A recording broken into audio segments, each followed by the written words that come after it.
Bismillahirrahmanirrahim. Assalamualaikum warahmatullahi wabarakatuh. So for today, in this video, my group, which is Nur Halimah binti Abdul Syukur, Nur Imanina binti Hamka, Nur Alia Najihah binti Abdul Khalid, Nurul Najahatul Solehah binti Muhammad Khalil, and me myself, Muhammad Hilman bin Muhammad Razi from KSF5, will be presenting about Chapter 5, Hydrocarbon.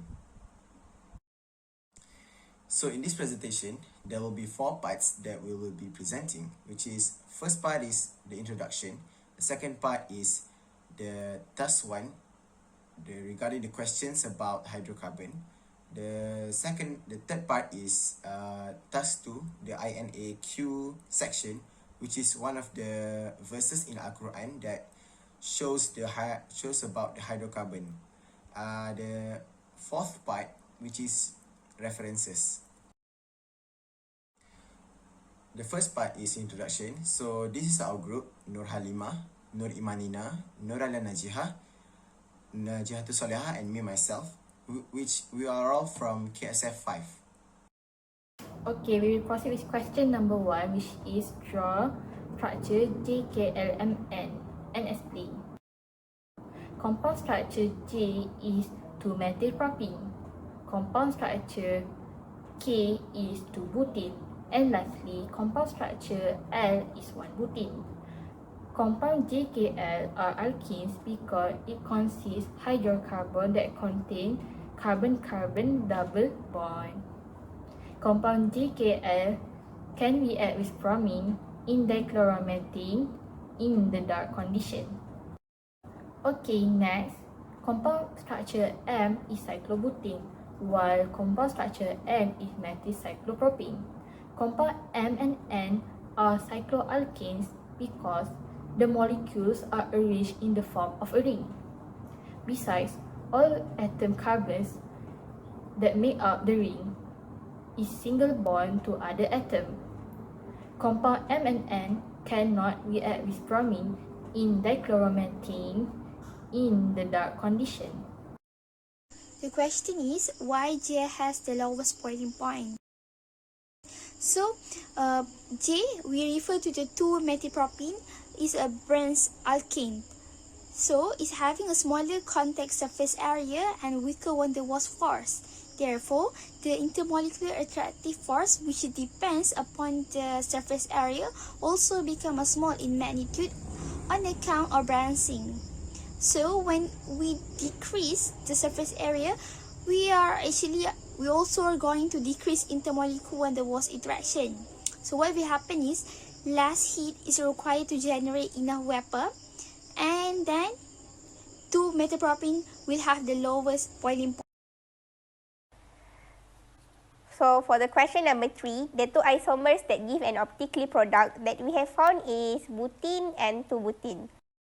Both butene and 2-butene will be reacting with HBr or hydrogen bromide to produce 2-bromobutane. And for the reaction mechanism involved in these 2 equations is just the same. So for the first step, addition of an electrophile, HBr or hydrogen bromide is reagent that represent halogen atom.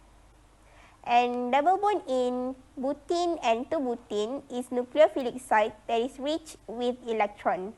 Therefore, it will be attacked by electrophile of H+.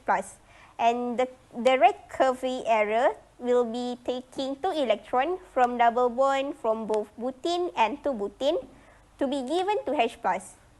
And hydrogen is attached to the carbon using 2 electrons that it took from nucleophilic site.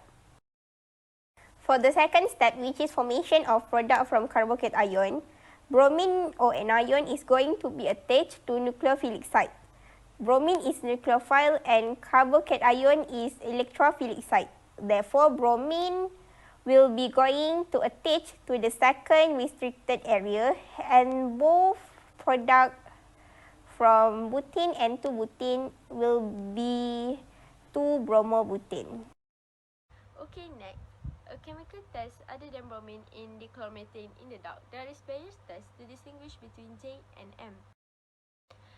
It can be served as a reaction to detect the presence of the carbon-carbon double bond. and then the carbon-carbon double bond will be oxidized and be replaced by the hydroxy group. Okay, as we can see from the slide, there are two equations, which is for the 2-methylpropene and the cyclobutane.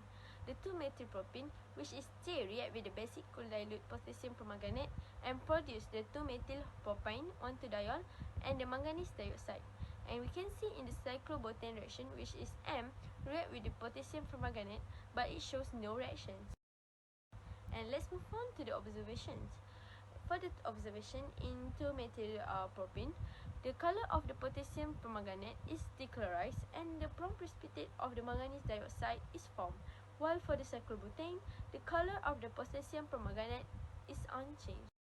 For question number 5, the structure of isomer of alkenes that shows geometrical isomerism. For alkenes, only 2 butane that shows geometrical isomerism.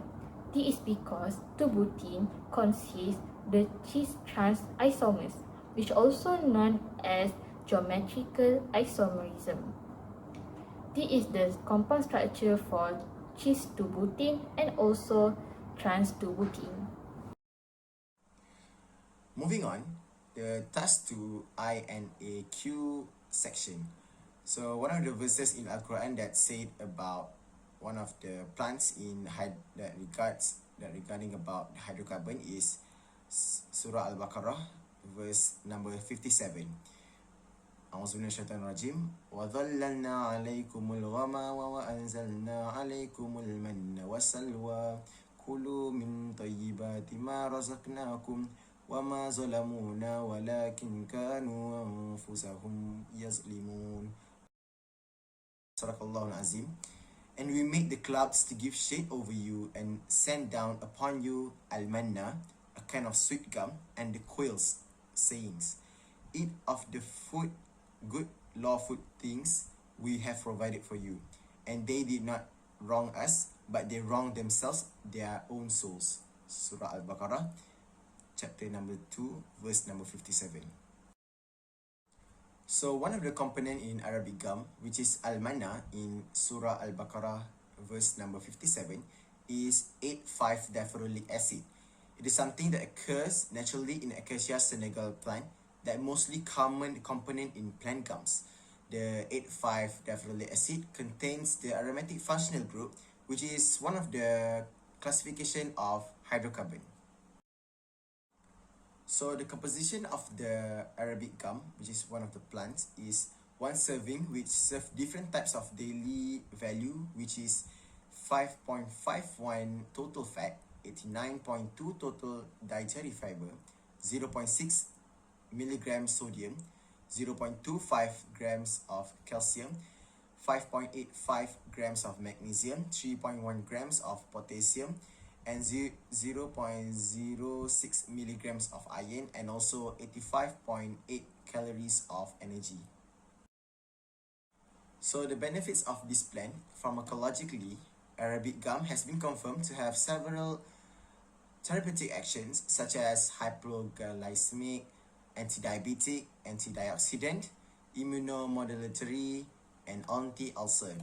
Arabic gum is used by local communities to protect against hepatic, renal, and cardiac complications in diabetic and also chronic renal failure patients. So the studies on the effects of Arabic gum on lipid metabolism is experimental. Animals are also documented. The ingestion of Arabic gum can decrease plasma cholesterol concentration both in human and also for animals. So these are all of the references that we've collected in the website mostly. There are 10 references that we've collected. You can pause the video to look for the references, or you can just check the descriptions below to check for the references. So that is all of our presentation. Thank you for watching, and also don't forget to leave a like and also comment down below. Thank you.